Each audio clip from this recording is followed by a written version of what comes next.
Ce jour-là, Vox inaugurait son bureau à El Herido. En décembre, ce parti d'extrême droite a obtenu ici 30% aux élections régionales andalouses. Maintenant, l'objectif déclaré est ambitieux, la mairie. Et si dans la mise en scène, quelques légumes ont été disséminés pour les photos, ce n'est pas dû à un décorateur hasardeux, mais parce que la ville d'El Herido nourrit l'Europe grâce à ses milliers de serres plastiques. Sous ce plastique, nous retrouvons Juan José Bonilla, le coordinateur local de Vox. Avocat de profession, agriculteur aussi de père en fils. En ce mois de mars, les courgettes andalouses inondent nos supermarchés. Peu de main-d'œuvre sous cette serre, mais parmi les bras, des travailleurs migrants. Or, Vox est connu pour son discours anti-migrant. Un temps, le parti a annoncé son intention d'expulser 52 000 d'entre eux. Irréalisme suicidaire dans cette région qui vit grâce aux migrants. Confronté aux réalités du terrain, le discours se fait plus modéré. L'idée, ce n'est pas que Vox arrive et mette tous les immigrants illégaux dans une fourgonnette ou un bus et les éjecte. Les migrants sont nécessaires ici, mais ce qu'il faut, c'est réguler l'immigration. Le problème est qu'il y a beaucoup de main-d'œuvre qui n'est pas régularisée, elle est sans papier. Et l'objectif de Vox est de régulariser cette main-d'œuvre, d'amener des contingents de main-d'œuvre dont on a besoin, avec ses permis de travail, son contrat, son logement, tout en règle. L'immigration sans contrôle, cela entraîne une grande insécurité. Au rond-point de San Isidro, le même rituel chaque matin. Les travailleurs attendent un potentiel patron. Certains repartent bredouilles, d'autres s'engouffrent dans la camionnette. Officiellement, le salaire minimum est de 6,90 € de l'heure. Mais quand on n'a pas de papier. Je suis venu en Zodiac. Je suis passé par le Maroc. Les gens qui arrivent ici, ils n'ont pas de papier, ils n'ont rien. Il n'y a plus de travail et le travail est très peu payé. José Garcia est syndicaliste. Tract à la main, il encourage les migrants, légaux ou non, à défendre leurs droits. Le succès de Vox ne l'a pas étonné. Le terreau était fertile dans la région. Mais y a-t-il réellement des raisons de craindre un ancrage durable de Vox et de sa politique? Et si Vox passait aux élections et mettait en application ses idées? Il se tire une balle dans le pied.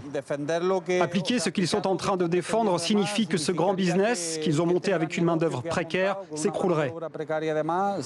Ce système fonctionne parce qu'il y a des milliers de travailleurs qui vivent dans des conditions très difficiles. Du coup, c'est une situation facile pour être exploitée. Il serait 40 000 à vivoter jusque dans des bidonvilles, les chabolas, dans l'espoir d'obtenir des papiers. Certains iraient même jusqu'à payer pour que le patron leur donne un contrat, sésame vers une régularisation rêvée. Au vu du balai des vélos entre les serres, la réalité est bien visible et connue de tous. Alors, racisme, peur, ras-le-bol du système, c'est un certain désenchantement qui aurait motivé les sympathisants de Vox. Récent retraité, Isidro a décidé de s'impliquer pour le parti, pour défendre la vraie Espagne. Il dit que Vox n'est pas d'extrême droite, mais d'extrême urgence. Quant à la question des migrants, il met en avant la sécurité. Et l'agriculteur andalou serait même généreux à ses yeux.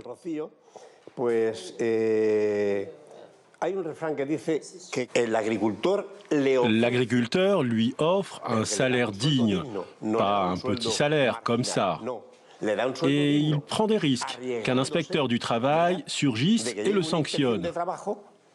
Mais si tu ne lui donnes pas ce salaire, il va être délinquant dans la rue. Je crois que c'est mieux de s'occuper d'eux que de les laisser sans aucune protection dans la rue et qu'ils deviennent délinquants. En 2000, avaient éclaté à El Herido des émeutes anti-marocains suite au meurtre d'une Espagnole par un déséquilibré. Tous ici s'en souviennent. Aujourd'hui, les langues se délient, les propos se radicalisent de nouveau. Spitou Mendy est un témoin des 2 décennies passées. Agent social, mais aussi travailleur agricole, il constate l'hypocrisie des électeurs. Tous vivent de serre. Tous ici vivent de l'agriculture. Il n'y a pas d'enfants d'Espagnols dans les serres. Tous sont en train de faire des études. Pendant que des garçons, des jeunes à fleur d'âge qui sont venus d'Afrique, au péril de leur vie, se sacrifient. Ils sont considérés juste comme des bêtes de somme. Un adage ici dit « à 8 h du matin, les migrants sont les bienvenus, à 8 h du soir, on ne veut plus les voir ». Alors le soir, c'est dans ces cafés africains qu'ils regardent le foot espagnol, comme les Andalous, mais sans eux.